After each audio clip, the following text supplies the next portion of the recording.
Welcome to this nice replay in the 59 pattern, and the 59 pattern here is played by DEADLIFE. He sent me this replay to have a look at it, and I was quite thoroughly impressed by his gameplay, to be honest. The 59 pattern is the new Chinese Tier 8 premium medium tank, and it's basically, like the name, a pattern turret on a 59 chassis. A couple of the drawbacks of this machine are that the standard gun, or the gun with standard ammo, only has 173 penetration, and that the turret has a ginormous weak spot on the top in the form of this MG cupola. Premium ammo is quite nice with 250 penetration, it's heat ammo. And it's pretty much the same standard that all the Chinese tanks have, so 250 pen with the ammo. It used to be a lot more, but luckily they nerfed it a little bit.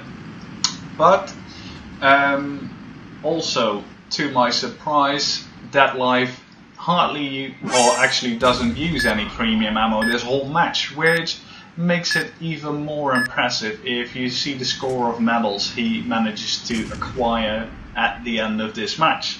The match itself starts out pretty slowly. He's here with his platoon buddy Cynics 2042, and the enemy team completely forfeited this side of the map.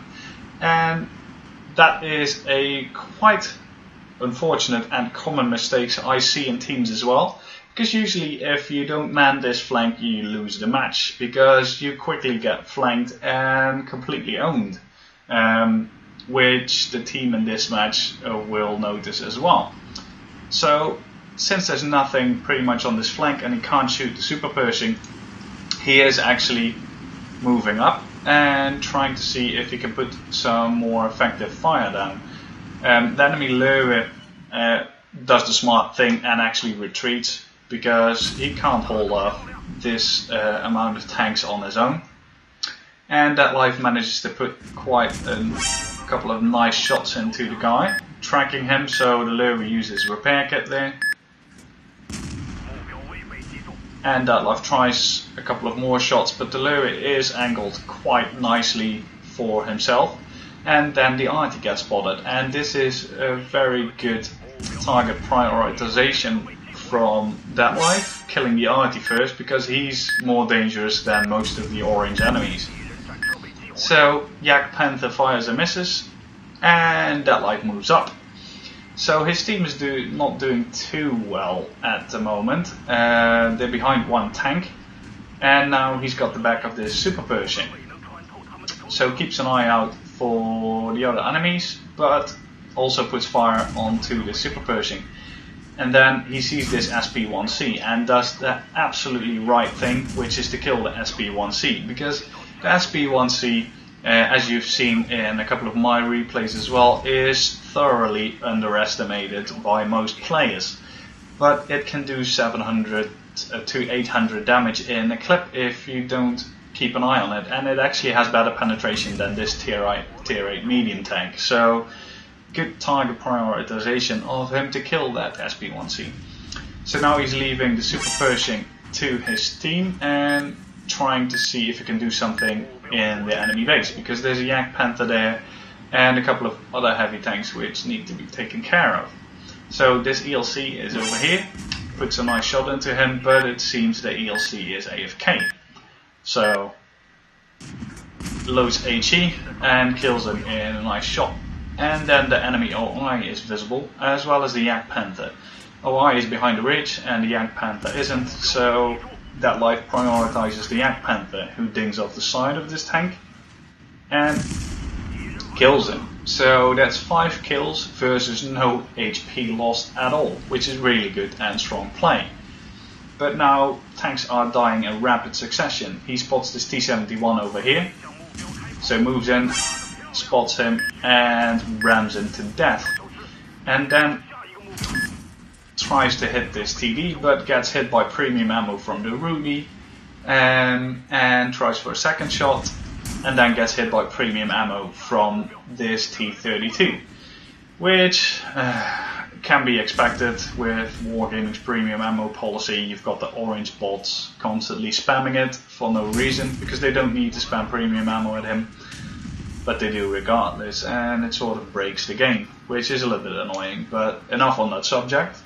DEADLIFE is actually playing like a proper guy, and he uses AP and makes his positioning the important factor in the gameplay, not whether or not he can press the 2 button to load premium ammo. So now he's waiting for a moment, seeing what his team does with the OI, but puts a nice shot into this T-34-1, which is a tier 7 medium tank, and that tier 7 medium tank has more penetration than this tier 8 medium tank. I think you see a trend here. Personally, I don't think this tank is that special or good, because it has full matchmaking and only 173 penetration, which, well, exceptions to the case like in this match, is not enough. Definitely not for a tank that hasn't got premium matchmaking. That was my major gripe with, for instance, the T-44, the Pershing, and the T-69 as well, the lousy penetration. So I like tanks with a little bit more, like the SDA-1, and this was a bit of a dumb move. He shouldn't have exposed himself to that fire, to be honest, because the T-34 couldn't actually get the gun down enough to shoot him anyways, but it's his game. He's got 280 health left, and there's just a T-32 left on the enemy team, who thinks that he can win by capping so late in the game while there's 31 seconds on the cap counter. So yeah, that's where the orangeness shows in this player, not only in using gold for no reason.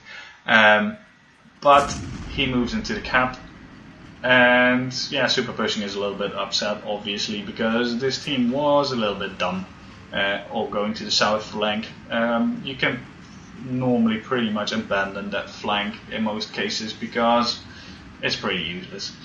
It's more important to staff the north flank on this map. But hey, so they win the match. T-32 isn't getting taken out, but it is an ace tanker for DEADLIFE in this tank, obviously. But he also managed to score the Pools medal for killing 10 or more tanks on the enemy team, the Nadins medal for killing 3 or more light tanks. Apart from that, crucial contribution and Brothers in Arms for the platoon, because they made 13 kills, which is more than 12 that's needed for the crucial. Top Gun and High Caliber. So since the WNA counter for this tank in my mod pack is broken, I can't tell you the exact WN8, but it was 115,000 credits as well as 2,428 XP, which is really good.